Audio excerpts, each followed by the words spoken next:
Hey guys, before we jump into today's episode, I just want to let you know that my website is now up and running. There you can find information about my setup, series information, my current schedule. There's a bunch of stuff on there and I plan to make this my central hub of where I'm going to keep most of the stuff for my channel. Probably the best part are these super detailed maps I've put together of the series that I'm working on. Give them a couple of seconds to load in and then fly around some of your favorite maps. And then last but not least, I for some reason drew Marble Mountain, and if you would like a copy, I am sending out signed copies for anyone who would like to buy one. But that's it. I'll talk a little bit more about all this in the episode.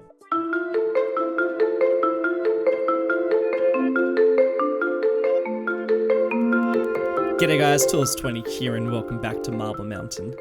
Today's episode is all about developing some oil industry. This won't be the only oil industry I plop down. We will also make a much larger one out of the city, probably around the deserts.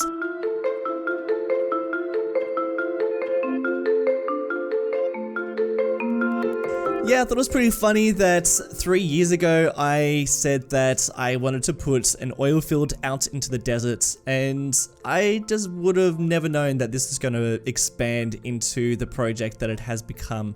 But yeah, guys, we're like creeping up to that 100 mark, and we're finally getting to that oil field out in the desert.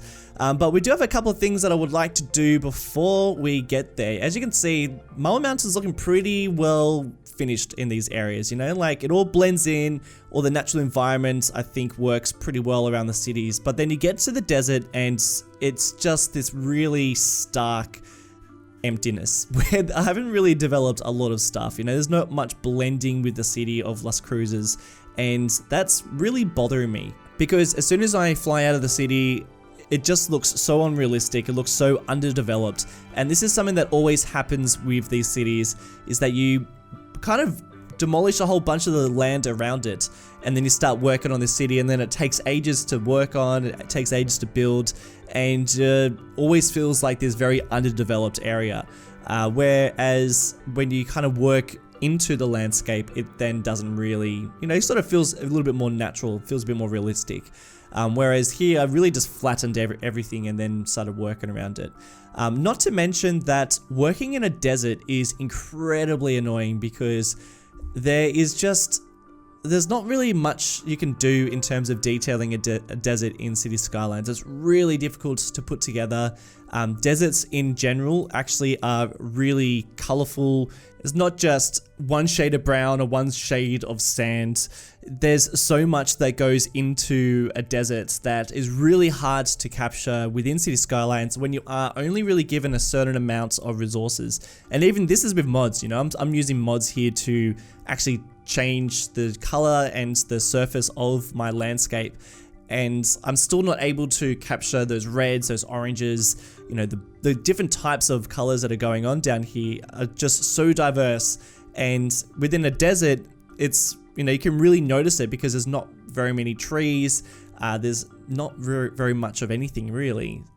There are these like tiny shrubs that you can sort of capture by having some of this green come through some of this brown earth that we've got going on.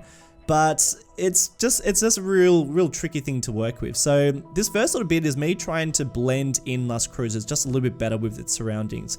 Doing a bit of terraforming, adding in some trees. And I think the trees are the real problem here. And that's because there are some trees on the workshop that I can grab. I'm using some Fidelma ones, which look really quite fantastic.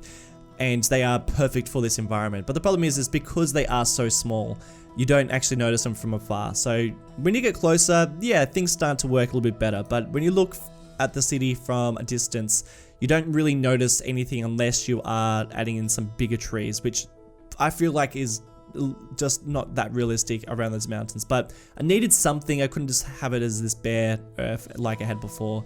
But as you can see, I'm trying to just blend in, get in a couple of different colors going on here. So we're actually going to try a bit of sand, and I don't think this really works just because the sand texture and most sand texture within the game is very repetitive because of the sand's texture, I guess. I'm trying to find another word for it, but I can't. But yeah, it's a little bit hard to you know, make this pattern not so repetitive. So I'm doing my best to blend it in. I don't know how achievable it is, and we get it to a much better standard. There's something I'm about to do which I think works really nicely, but I think at the time being, this is the best we can do with a desert. And if you have worked in a desert before in City Skylines and have got some tips or tricks for me, please hit me up. There are some really great, I have seen some really great detailed deserts, and I guess that's the key. You just got to use a lot of shrubs, a lot of different props and stuff to really capture that, and then you have to get down really, really close. Whereas I'm trying to build something that is covering a fair amount of space, and that makes it quite difficult. So a trick that I'm doing, I've done this in Oceania, but basically I'm using the circle, the most boldest circle from my brush options, and then I'm setting it down to the lowest possible, I think it's 0.01, and I'm just making it just slightly come through. And then by making these circles, I'm pretty much just covering this whole area in a very thin layer of this texture, and that works kind of well because then it gives you easier options to blend it in, to some more realistic areas, so in valleys and ridges and stuff like that. But as you can see, I've still got a lot of kind of blotchy areas, and it's still really tricky to capture that. So yeah, real struggle, an absolute struggle trying to get this to work how I wanted to, and it's a bit disappointing that I wasn't able to totally capture it how I really wanted it to turn out. But we are working on this mountain, and this mountain's really there because I wanted to hide that just god-awful border that you can see there. It just hates that you can just see the edge of the map. It just it kills me. This is why I started Oceania, because I just wanted to have something without those borders. Just endless ocean, I think, just makes it look so much better. But something that we're doing here is, this was a lot of fun, and something I'm definitely going to do more often. It did take a little bit of time because as you can see, we're using very slow and small brush strokes here.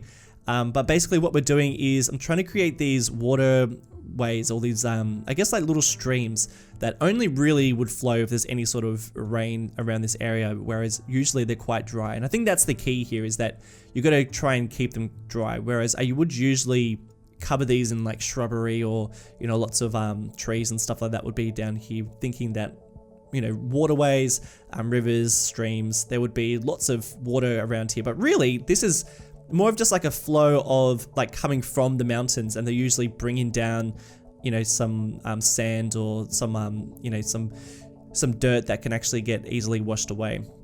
But yeah, we're looking at some of the mountains around Las Vegas, getting some ideas that really do help. So Google Earth is really my friend here, just helping me out figuring out how some of these mountains look in these surroundings. And I think this is a real helpful things to just make things look a little bit more realistic. And I'm also the mountains here too, they're way more sort of eroded in different ways than they would be around the ocean side, I guess. So for that, I'm just using this brush tool that is just pretty rigid, there's not a lot to it, and it's not smooth in any regards. So you do have to be a bit careful, because it can completely butcher your mountains. And you can see I actually I'll do a bunch, and then I'll zoom out, I'll do a bunch, and I'll zoom back out. And that's because when you get really, really, really close to these things and start working on it, you tend to get a bit of tunnel vision, and then you zoom out and go oh no, I've just made a huge mistake. But this is fine. I think it was working around this area. And then I am also working within some of these valleys again. So just putting in some brighter sand color. And I think that just really shows that the water has been through here. It's washed out a couple of the, I guess, a different color, or a different type of rock that would be, or different type of sand that would be washed through quite easily. And I think that works within this. And then I'm also just going in and terraforming just a little bit, just getting in that ridge, just to really show that it's there. This takes quite a long time to do, so that's why I'm only really doing these parts around. But if I did have endless amounts of time, it would be great to get into some of these other ones. But I think they're probably my best looking mountains within this area. I think they work a lot better than just lumps of raised earth. You really got to get in there and detail it up, and unfortunately that sort of stuff does take a fair amount of time. But it's fine when you're working around cities that you think you're going to do a lot of detail work around, and I think the end result's definitely way more improved. Anyway, we're just working on this stream here that comes just between the two mountains along the highway. I felt like it needed to come into the city just a little bit. It'd probably end up just turning into a valley, you know, it doesn't really, or maybe like the city has diverted the water or something, you know, it's not really gonna be a flowing river, it's really just showing that it is there. Hey, I want to quickly just talk about my website that I spoke about in the intro of the video.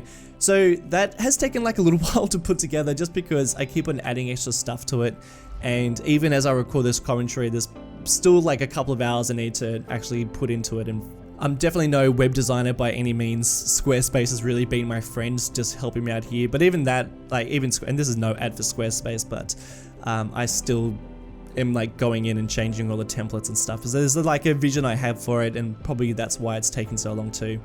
But the website, it's a great spot for me to actually put things about the channel on there rather than people having to search through videos for, you know, details about competitions or about my schedule. So my schedule will be up there, so you'll know what series we're focusing on for what months. And there's also, I'll talk about the map shortly, but you know, I might even upload pictures there and, you know, just general information that people would like to know. So it's going to be constantly updated, and I think I much prefer having a centralized spot for that so I can just direct people to the website. I've also got a spot there for patrons, because Patreon website's great, but it's really just a feed, and I would like to have a place where people can find save games that I'm uploading, or information about building in my cities, or, you know, general information that you can't really access from the Patreon website. So that's there as well. And then I reckon you should go and check out the maps that I've made for each of my series, because that has been a lot of fun to put together. The process of doing that was a bit time consuming, and I would like to find a better process of doing it. So if you've got any ideas, I'm going to tell you how I did it, and then if you guys got some other ideas, please hit me up, because I would love to keep them regularly updated, and I would love to make them a little bit more interactive than they are. But they are super detailed, so you can actually, you know, just give a little while to load in and then just fly around, and it's pretty fun to see where everything sort of fits in, and the names of towns and cities and most significant places. But the way that I had to put that together was I had to take aerial shots of the city or of the map, and I probably took about 30-40 pictures, and then I had to splice them all together on Photoshop, and that was like the best way I could create very high definition pictures, because I wanted that. I wanted you to be able to zoom out, see the whole map, zoom in, see a particular house, you know, like I really wanted to get that amount of detail in there. So that was my way of doing it. Had to splice it all together and make sure they matched up, and some of them don't, so you have to, you know, blend it in using Photoshop. So it's not the most easy way of doing it, and I'm sort of hoping that now that I've got the maps up there, if I need to take a shot of a different area, so for instance, if Dundee expands, which it will, you know, as you can probably tell, it's already outdated. But if that expands, then all I need to do is take a photo of that area and then put it into Photoshop and upload it. But that's still like a bit of a process, and I would love there to be some sort of interactiveness too. But don't really want to do like a huge amount of like admin on that, you know, especially if no one's really that interested. Like, let me know if you're interested in that sort of stuff. Maps, I find maps really interesting and really fun, and that's sort of like half the reason why I love, you know, building in City Skylines, is I love creating these maps and watching everything come together. So me being able to fly around is fantastic, and giving you guys now the ability to do the same thing, I think is really fun. But I would love there to be some sort of interactiveness. So if you've got some ideas, like hit me up in the comments or DM me. I'd love to get some ideas from some people. And of course, I have also drawn Marble Mountain. If you'd like to buy it, it is up on the website. I've drawn it in a pixel way, so it's all pixelated, and yeah, I had a lot of fun drawing it. I actually really like drawing pixel art, so I might even draw a couple more, stick them up on the website. But I don't know, it might be a nice way of remembering Marble Mountain. We are sort of towards the pointy end of it all. It might be you know, if you're watching from day dot, it's signed, it's like quite nice quality paper as well. So yeah, just let you know, it's up there. No pressure, of course. I won't be offended if anyone wants to buy it. I drew it, so I figured I may as well pop it on the website and see if anyone's interested. But yeah, we should probably talk a bit about what we've been up to, because now we're finally getting to this oil field. And I have made a few oil fields in my time in City Skylines. maybe 2, 3. This might be my third, I think. The first one I made was in Osara, like ages ago. Hit me up in the comments if you've watched that series. If you watched it when we were first releasing those episodes, like hit me up. That'd be so good to know if you were. But that's old. That's like a really old one. They weren't even functional. They were just props at that time. We didn't have anything that even worked as oil fields back then. Now we've got this whole DLC, this whole Industries DLC that's still quite old now, but added so much to the game. But yeah, and then I created one that's really pretty much in the heart of Montana, and that's pretty old school now. It's like super tiny. This one is absolutely massive, and that was intentional. I wanted it to be a massive oil field. I wanted to see a lot of oil being produced out here because we're going to have this whole chain from out to where it's sourced out this way. It's going to go to a refinery, which is going to be made by one of my patrons who's really keen to make a refinery. That'll get transported out there, and then the Montana dock, so that whole port area actually has a huge amount of oil infrastructure and tanks and stuff. So we're already producing a fair amount of oil. This is just going to really kick it up into a gear, and I think it's going to be quite I haven't actually checked out anywhere else in Marble Mountain just yet, because like I was really just focusing on building this up, but I reckon we're going to see a bit of a flow-on effect from seeing all this export. Changing some of the roads because they just blend in a little bit better with this environment. It's really hard to capture how oil fields really do look in City Skylines. I know this sounds like the common theme with this episode, but I don't know, I just can't help but feel a little bit disappointed looking at some real life examples. This one out near Bakersfield, just on the outer skirts, is just absolutely massive, and the stuff going on down here is so interesting, so intricate. I'm really scratching the surface of how oil fields really look. You know, there's a whole network of pipeline and quite a lot of pumps. So you might think that I might be going overboard with how many pumps I've actually put in this area, but there's quite a lot in real life. You know, they really jam quite a lot around here. But then even the network of roads, you know, it's not really just one. Like, you know, it's not just like a road, it's really just a field. And that's why I've changed to these Ronix roads, because they blend in just a little bit better. But I think if I could have really captured this, I wouldn't have any roads. It probably would just be just the bare earth, and I just like have like space between some of these pumps instead. And then not to mention the shrubs that are down here, trying to like capture that. So I'm using, you know, probably too much of these props too. Probably went a little bit overboard with these, but as soon as you start placing them down, I just can't help it. But yeah, figured I would do one area of this oil field very detailed, and then you notice that some of the other areas not as much. And that's because, and this is my general rule for a lot of these sort of builds, you know, when you build something so massive, you know, I want some areas to be really detailed so I can focus on it, look at it more often, say like, oh, this is what it looks like. And then other parts of the actual area, they're not as detailed because I don't really need to go down there. You know, I know that they're there. I know that they're kind of serving a purpose. You know, I'll still do the same techniques, but I'm not going to make sure that every single tree is in the right spot or every single pipeline's where I want it to go. I'm really just trying to capture it from a distance, and then other areas I'm trying to show what it looks like in more detail. And as you can see down there, that's what I'm trying to do, just do a bit of a general job. And what I'm doing for work, I'm putting in some big boulders in just certain areas. I'm dragging out some utility lines. There's a lot of these utility lines, like power lines, that go out to each one of these pumps, so I had to make sure I did that. And these pipelines too, I probably could have dragged a whole network of pipes around, and I really wanted to, but something that I've been keeping from you guys that you might not know, I might have spoken about it before, but I don't think I have. But I've hit the network limit like ages ago, and pretty much every time I jump in to do an episode of Marble Mountain, I have to go down underground and delete a whole bunch of pipes, because I'm now using a mod that allows me not to have a need for pipes. So I can just go through and delete them, but I'm running out. I'm running out of networks pretty fast, and otherwise, like, I would have probably dragged a whole bunch of pipes everywhere, you know, really gone to town with it. But you know, when you hit the network limits, there's not a huge amount more you can really do. There's obviously a whole bunch of networks that could probably get rid of. No one's even going to notice, but it just feels a little bit, I don't know, you place these things down, you work on it, make it look how you want it to, and then you have to delete it later. I don't know, I'm not too into that, so I do have to be careful of it. I've still got a few more pipes to go, there's a whole bunch of pipes underneath, I think, Copper Falls, but we're slowly getting to that limit, and I think that's probably pretty good timing. But now we are working on, I guess, some sort of station where the oil gets stored and then exported with this train line around Marble Mountain. I assume that's what's going on. Looking at Google Earth, there is something similar going on down here.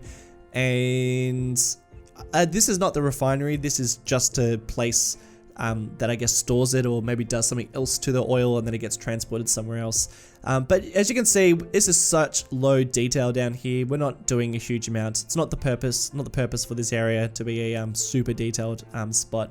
Really just to fill a massive gap on the borders of Las Cruces, and also to get the oil industry sort of happening a little bit more, and sort of sticking to a bit more of the roots of Marble Mountain episodes. Though, I mean, don't recommend it, but if you were to look back to the old builds, when I built the last oil fields, my style is definitely, it's definitely gotten a lot better. There's a lot more detail getting put into these episodes, so there's that as well.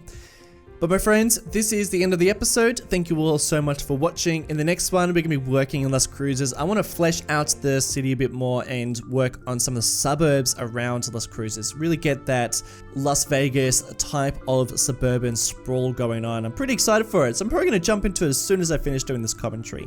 Before I do, I want to give a special shout out to the longest supporters of the channel on Patreon. Nick Breeden, Nick Garn, John Van Gert, Oliver Assis, Chris C. Penny, Icky, Alec Williams, Holly Softy, Brandon Ash, Mike and McFarlane, Borg Daktari, and Kira Floke. Thank you guys so much for your long-term support of the channel, and thank you all so much for watching. I very much appreciate it, and I'll see you in the next one. Bye!